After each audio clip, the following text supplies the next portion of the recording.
DGP साहब हमारे, मैंने पहचाना नहीं, अब देखा मैंने। मैं क्षमा चाहता हूं सर आपसे।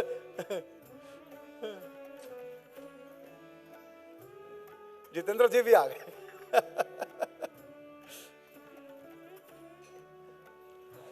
स्वामी जी मेरे गांव में यूनिवर्सिटी चलाती हैं, भिवानी में, भिवानी गांव।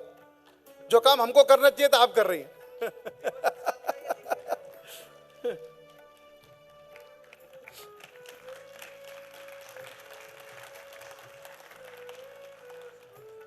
हाँ भाई साहब,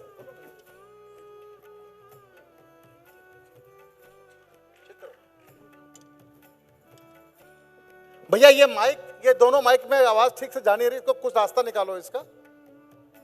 ठीक कर ले आप, बड़े भले आदमी, वैसे आप अच्छा कर रहे हो।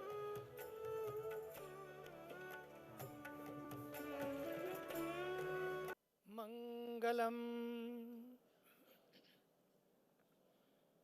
भगवान विष्णु मंगलम गरुड़ध्वज मंगलम पुंडरीकाक्षो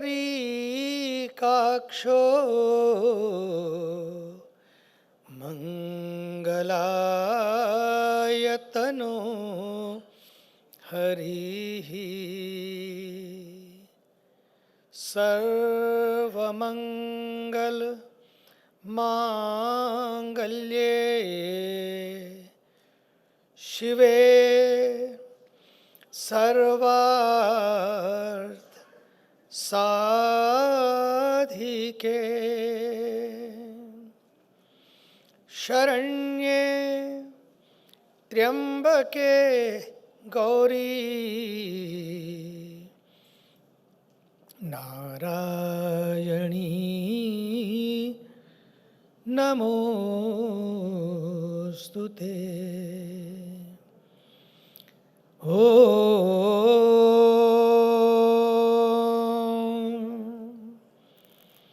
असतो मा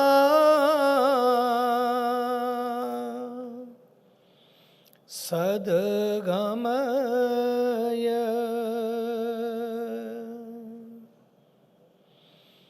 तमसो मा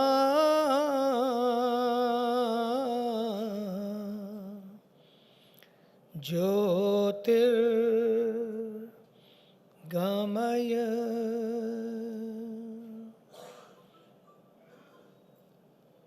मृत्योर्मा अमृतं गमय। ॐ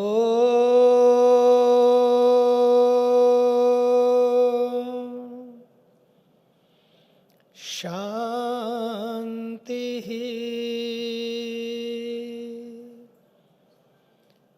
शान्तिः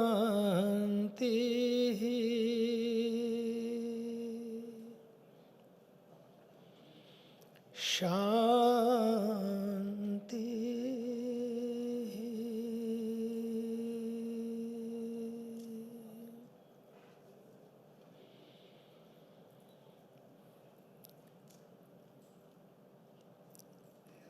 आदरणीय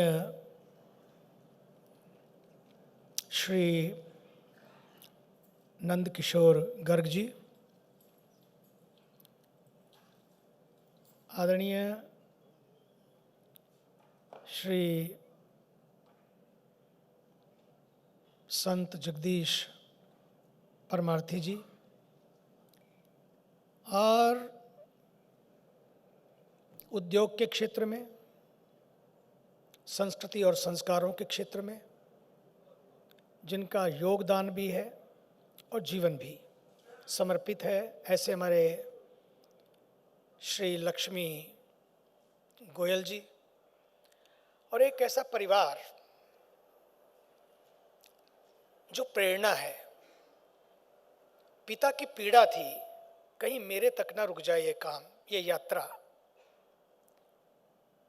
ये यात्रा केवल सीताराम जी की यात्रा ना बने, बल्कि सबकी यात्रा बने, सनातन की यात्रा बने। इसलिए उन्होंने प्रेरणा दी। आज वही पीड़ा प्रेरणा बनकर हम सबके समक्ष है। मैं आदरणीय साकेतवासी श्री सीताराम गोयल जी को भी याद करता हूँ और उन्हीं के सुपुत्र श्री संजीव गोयल जी जो इस यात्रा को विनम्रता से इसका निर्वहन कर रहे हैं, आदरणीय दीप्ति जी और एक सजग एमसी मास्टर ऑफ सेरेमनी और चेतना का ध्वज फहराने वाले, बीच बीच में सबको जगाए रखने के लिए उनको कुछ कहना भी पड़ता है, बोलना भी पड़ता है, इस ढंग से बोलना पड़ता है क्योंकि सारा दिन है। उस चेतना की यात्रा में हमारे श्री राजेश चेतन जी और एक थिंकर, एक सजग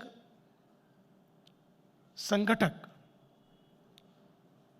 जो वर्षों से संघ को समर्पित है, संघ सोच को समर्पित है, ऐसे हमारे प्रिय श्री सुनील विश्वनाथ देवघर जी, आदरणीय जितेंद्र जी और समक्ष बैठे बहुत सारे लोग में हमारे आदरणीय श्री गोपाल आर्य जी, मातृशक्ति, बहुत सारे लोग हैं, सबके नाम मुझे दिमाग में आ रहे हैं, लेकिन बस आप सबकी साधना को वंदन करते हुए एक ही बात कहना चाहूँगा कि वक्त को सीताराम गोयल जी ने समझा और इसलिए आज हमको याद कर रहे हैं। कुछ दो तरह का जीवन है, एक होता है व्हाट फॉर मी, दूसरा होता है व्हाट थ्रू मी, मेरे लिए क्या, दूसरा होता है मेरे द्वारा क्या। संघ की यात्रा मेरे लिए क्या की यात्रा नहीं है। If not for me then why me, who bothers, who cares, I don't care. This is the attitude today in our younger generation. इसलिए नेक्स्ट जेन जी को अगले 100 वर्षों के लिए ये विचार मिले, ये संस्कार मिले, ये दिशा मिले, ये गति मिले, इसलिए 100 वर्षों की यात्रा बड़ी महत्वपूर्ण यात्रा है। दो तरह के लोग होते हैं, एक होता है अपने लिए जीते हैं, जो अपने लिए जीते हैं उनका मरण होता है, लेकिन जो समाज के लिए, सबके लिए, सनातन के लिए, सर्वस्व के लिए, सृष्टि के लिए जीते हैं उनका स्मरण होता है। जिन्होंने अपना तन, मन, धन, सर्वस्व समाज के चिंतन के लिए लगाया, ऐसे हमारे सबसे पहले एक ऐसा डॉक्टर, चिकित्सा के क्षेत्र का विशेषज्ञ, पीड़ा को समझा, समस्याओं को देखा, चुनौतियों को देखा और कूद गए। अपने पेशे को भी, कई तो लोग पेशेवर बन जाते हैं कुछ चीज़ों को करने के लिए, वो पेशेवर होते हैं, लेकिन उन्होंने तो अपना पेशा ही त्याग दिया। पेशा करते करते भी सारा समय उन्होंने समाज के लिए लगाया। वक्त को जिसने नहीं समझा उसे मिटना पड़ा है। वक्त को जिसने नहीं समझा उसे मिटना पड़ा है। बच गया तलवार से तो फूल से कटना पड़ा है। चाहे कितनी ही बड़ी हो, चाहे कितनी ही कड़ी हो, हर नदी की राह से चट्टान को हटना पड़ा है। चट्टान को हटना पड़ा है, टूटना पड़ा, हटना पड़ा। और वही था हमारे आदरणीय डॉक्टर हेडगेवार साहब का लक्ष्य। चुनौतियां आई, चैलेंजेस वर देयर, लेकिन उन्होंने उन चुनौतियों में, उस अंधकार में, उन समस्याओं में, बहुत बड़ी समस्याएं थी उस समय, उन्होंने उस चुनौती को स्वीकारा, आगे बढ़े और उस जड़ता को भी उन्होंने देखा जब समाज तैयार नहीं होता था, अपने वाले तैयार नहीं होते थे। सच तो ये है बहुत समय तक, अब जाके बहुत कुछ बदला है, पिछले बहुत सारे दशकों तक कई बार जगह ढूंढनी पड़ती थी अपने काम करने के लिए, अपना सिर छुपाने के लिए। यार रात हम रुक जाएं आपके यहाँ,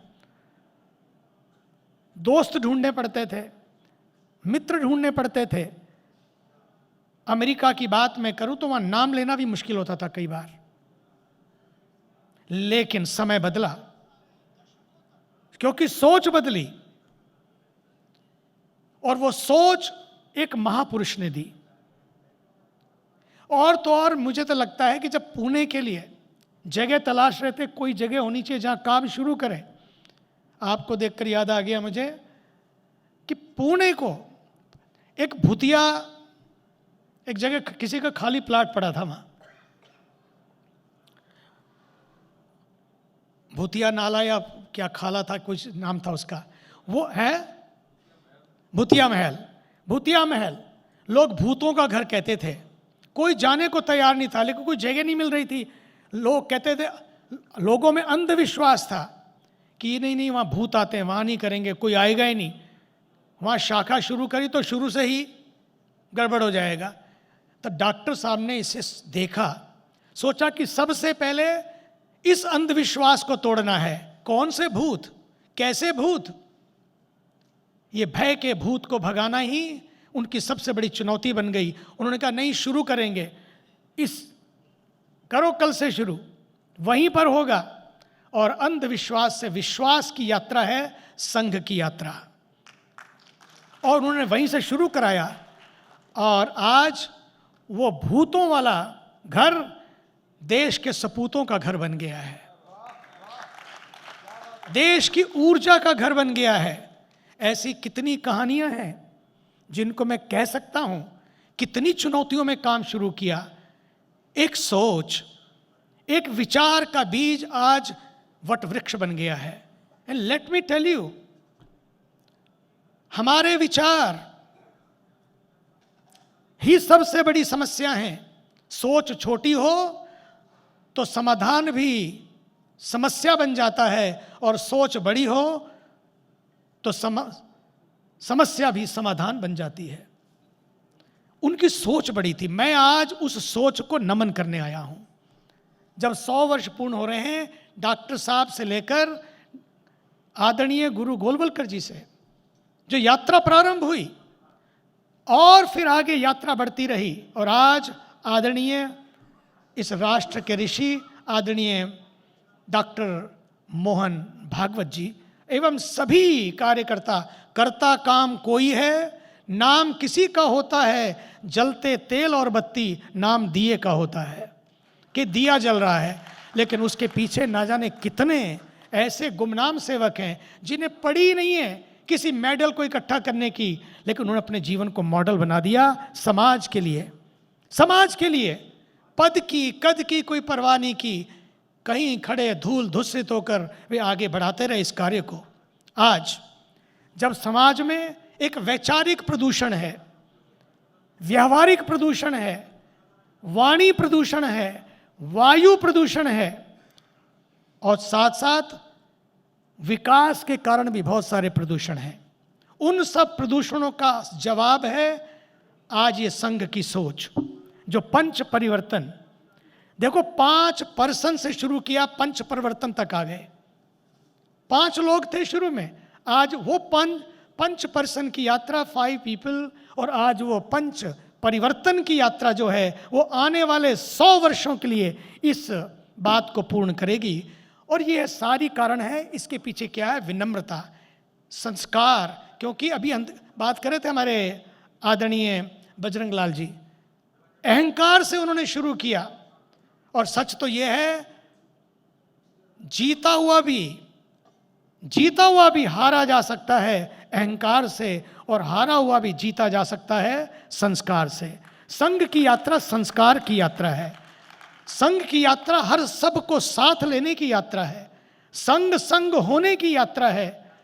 खाई है रे हमने कसम संग होने की, ये संग होने की यात्रा है। धन्य है महापुरुषों का संग, हम कहते थे, बदल देता जीवन का रंग। अब तो मैं कहूंगा धन्य है आरएसएस का संग, बदल देगा जीवन का रंग। जीवन का रंग बदला है। अगले 100 वर्ष के लिए इस यात्रा में सबको संग होना है।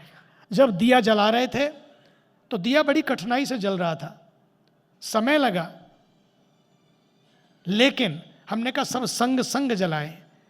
जब संग संग चलते हैं, दिए को जलाते हैं, लेकिन दिए को जलाने में भी समस्याएं आती हैं। कई बार दिया तो जलता है लेकिन दूसरों के लिए जलता है। कई बार हम भी जलते हैं लेकिन दूसरों से जलने के लगते हैं। संघ की यात्रा दूसरों से जलने की यात्रा नहीं है, बल्कि दूसरों के जीवन में प्रकाश लाने की यात्रा है। इसलिए कुंभ का मेला हो या कोई और हो, उसमें जो मुझे बहुत अच्छा लगा, बहुत सारी कहानियां मेरे मन में आ रही हैं, लेकिन समय की मर्यादा है। आदरणीय सुदर्शन जी, मुझे याद है अमेरिका में थे, इतने विनम्र, और वहां पर उन्होंने जब आए जमीन पे सोए, मेरे साथ सोए, उसी कमरे में सोए, बोले यही विश्राम करूंगा। और साथ ही साथ मैं आपको बताना चाहता हूं कि वे इंसाइक्लोपीडिया ऑफ हिंदुइज्म, हिंदू धर्म विश्वकोश, हम लोग 2000 विद्वानों की टीम थी। जब मैंने उनसे विचार मांगे, बोले मेरे विचार तो जो मुझे संघ से मिले हैं, जो मुझे सनातन से मिले हैं, वही मेरे विचार हैं। बस इन सब का समावेश हो। We don't have to be defensive, we don't have to be offensive, we have to be assertive, we have to present the truth as it, because truth is a magnet. कितनी बड़ी बात उन्होंने कही। और चल पड़े। जब हम लोगों ने बनारस में आरती शुरू की, गंगा के तट पर, 1999 में अंतिम रात थी, बात पर्यावरण की थी। मैंने उनसे कहा पर्यावरण को जगाने के लिए आरती एक माध्यम बन सकता है, सनातन को जोड़ने के लिए, सनातनियों को जोड़ने के लिए आरती एक माध्यम बन सकता है। तो वाराणसी में 1999 की रात, न्यू मिलेनियम में, आदरणीय माननीय सुदर्शन जी बोले चलूंगा मैं। सारी रात बैठे वो। माननीय अशोक सिंघल जी भी थे, माननीय दलाई लामा जी भी थे, रविंद्र जैन जी भी थे, अनुराधा पौडवाल, अनूप जलोटा, मतलब सब थे। 1 लाख लोग थे वहाँ पर, 1 लाख दीप जले 1999 में। और वहाँ पर गंगा आरती शुरू हुई। और गंगा आरती शुरू हुई, तब से लेकर आज तक वो इनक्रेडिबल इंडिया बन गया। लेकिन वो पर्यावरण की यात्रा थी, वो जागरण की यात्रा थी, और आज तो देश में जगह जगह गंगा आरतियाँ शुरू हुई हैं। कुंभ के मेले में राष्ट्रीय स्वयंसेवक संघ ने एक बहुत बड़ा काम किया। कुंभ के मेले में गोपाल जी बैठे हैं, पर्यावरण की टीम ने पत्तल खाया और फेंका, दोना खाया और फेंका, चिप्स खाए और रैपर फेंका, पानी पिया और बोतल फेंकी। आपको आश्चर्य होगा, 11 लाख थालियां पहले वाली खेप में, दूसरे फेस में कितनी बटी, तीसरे में कितनी, 11 लाख थालियां हर कैंप में, ताकि जितने महात्मा आए थाली में खाओ, उसको धो और फिर वापस खाओ, ताकि प्रदूषण नियंत्रण हो। प्लास्टिक, सिंगल यूज प्लास्टिक जो जहर है, उस पर नियंत्रण बने, उसकी यात्रा हुई। और तब से लेकर मैं देख रहा हूं, अब जो पंच परिवर्तन की यात्रा है, ये किसी और दिन कि आखिर ये क्यों, क्या जरूरत है आज। और नेक्स्ट जेन जी को यही जोड़ेगा, यही नेक्स्ट जेन जी को जोड़ेगा। जेन जी जो सड़कों पर जलाने के लिए तैयार हो जाता है, आग लगाने के लिए तैयार हो जाता है, और ये पीछे भी होता रहा, हमारे साहित्य को जलाया जाता रहा, जो दिखना चाहिए था उसको छिपाया जाता रहा, लेकिन सत्य सत्य होता है। सारे नेगेटिव नैरेटिव्स, सारे नारे धुल गए, और आज 1000 साल के बाद भी सोमनाथ खड़ा है उसी अरब सागर के तट पर, संदेश दे रहा है, गर्जनी आए, गरजे और गिर गए और खत्म हो गए। गिराने वाले आए और चले गए, मिटाने वाले आए, मिट गए। इतिहास विध्वंस करने वालों का नहीं, बल्कि निर्माण करने वालों का होता है। सोमनाथ ने दिखा दिया, सोमनाथ आज भी अटल और अडिग खड़ा है। और भारत के यशस्वी, ऊर्जावान, तपस्वी प्रधानमंत्री जी, जिनकी जड़ों में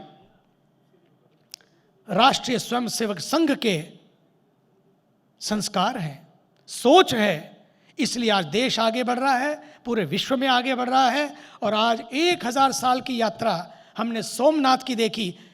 लोग कहते हैं क्या विध्वंस की भी उत्सव मनाए जाते हैं? उत्सव इसलिए बनाया गया कि हम भूल ना जाएं कि हम पर क्या बीता है, हम कौन थे, क्या बनते जा रहे हैं और क्या हमें आगे बनना है। इतिहास को याद रखना है, लेकिन भविष्य को संवारना है। और साथ ही साथ अपने इसी काल में ही श्री राम मंदिर को देखा है, जिसमें बलिदानियों का बलिदान, आस्थावानों की आस्था, कार्यकर्ताओं से लेकर सब कार सेवकों तक और कार सेवकों से लेकर कार्यकर्ताओं तक जो आज हमने देखा है वो इसी काल में देखा है। क्यों? क्योंकि ये संघ की यात्रा है, इसी काल में देखा है। और तो और मैं काशी की बात कर रहा था, और काशी हमारी निवासिनी आ गई है, मालिनी अवस्थी जी। लखनऊ और काशी दोनों साथ साथ है, उनका भी अभिनंदन नारी शक्ति का। और मैं चाहूँगा ऊपर आ जाओ, आइए मंच पे आए। जोरदार तालियों से हमारे देश की एक ऐसी शक्ति जिसने अपने संस्कारों से, गीतों से, संगीत से, लोक गीतों से जगाया है पूरे विश्व को। अंतिम बात के रूप में राम मंदिर भी बना तो इसी काल में बना, 500 साल के बाद। और आज अगले 5000 सालों के लिए अगर कोई मंदिर बनने जा रहा है कंबोडिया में, सबसे बड़ा टेंपल है, लेकिन आज राम मंदिर से भी बड़ा, विश्व के सब मंदिरों से बड़ा यदि कोई मंदिर बनने जा रहा है, क्योंकि बिहार में भी वापस बाहर आई है, बिहार में भी बाहर आई है, इसलिए सबसे ज्यादा बड़ा मंदिर आज वहां पर रामायण, विश्व रामायण मंदिर बनने जा रहा है। सबसे ऊंचा, सबसे अलग, सबसे बड़ा बात राम की और रामायण की है, जो हमारे जीवन की मर्यादाएं हैं, जो सूत्र हैं। और सच मानिए ये सारी यात्राएं तभी सफल रहेंगी। सनातन है तो भारत है, भारत है तो सनातन है। लेकिन मैं आज कह देना चाहता हूं, 100 साल पूरे हुए हैं, अगले 1000 सालों के लिए सच मानिए संघ है तो सनातन है। बहुत गालियां खाई संघ ने, बहुत अपमान झेला संघ ने। गालियां खाकर भी लोगों को गले लगाना बड़ी हिम्मत का काम है। अपमान झेल कर भी देश के स्वाभिमान को जिंदा रखना, खुद को पीछे रख के राष्ट्र प्रथम की भावना से राष्ट्र को आगे बढ़ाना बड़ी हिम्मत की बात है। त्याग चाहिए, तपस्या चाहिए, और सबसे बड़ी बात चाहिए विनम्रता। और कितने सादे जीवन को जीने वाले ये लोग, कोई 5 स्टार होटल में जाके नहीं रुकते हैं, किसी के घर में। भाई साहब आज प्रचारक आएंगे, रात को आपके घर में रुकेंगे। मेरे पास कितने फ़ोन आते हैं, परमार्थ में आएंगे, परमार्थ में रुकेंगे। मैं कहता हूँ वेलकम होम, यही तो आपका घर है, ये उनका ही घर है, ये उनका ही आश्रम है, जिन्होंने समाज को अपना जीवन दे दिया है। इसलिए वक्त को उन्होंने समझा। आज वक्त सबको समझा रहा है, वक्त सबको समझा रहा है। जो देश में या विदेश में जाकर नेगेटिव नैरेटिव्स घड़ के समाज में वैचारिक प्रदूषण फैलाने का काम कर रहे हैं, उसी वैचारिक प्रदूषण का इलाज है वैचारिक वैक्सीन। वैचारिक वैक्सीन, ये विचारों की वैक्सीन ऋषियों ने दी है। सनातन की वैक्सीन सबका इलाज है। सनातन कोई बीमारी नहीं है। कुछ लोग कहते हैं सनातन तो इलाज है। सनातन लोग कहते डेंगू है, मैं कहता हूँ सनातन डेंगू नहीं है, डेंगू काटता है तो बड़ी समस्या होती है। सनातन तो डिवाइन है, काटता नहीं है, जोड़ता है। जो कट जाते हैं धाराओं से उन सबको भी जोड़ता है। बस इसलिए अंतिम बात के रूप में कहूँगा, ये जो समता का, समरसता का संदेश देने के लिए पहला परिवर्तन है सामाजिक समरसता। आज इसकी बहुत ज़रूरत है। जगह जगह दीवारें खड़ी की जा रही हैं, जातिवाद की दीवारें खड़ी की जा रही हैं। मुझे तो लगता है जाति का सम्मान करो, लेकिन जातिवाद की दीवारों को मत खड़ी करो। जातिवाद की दीवारों को तोड़ें, दरारों को भरें, दिलों को जोड़ें। यही है संघ के अगले 100 वर्ष की यात्रा। भारत माता की। और आज मैं उन सभी महापुरुषों को, डॉक्टर साहब से लेकर आज तक के जितने ऋषि हैं, जितने स्वयंसेवक हैं, उन सब की साधना को प्रणाम करता हूं। भारत माता की वंदे। धन्यवाद।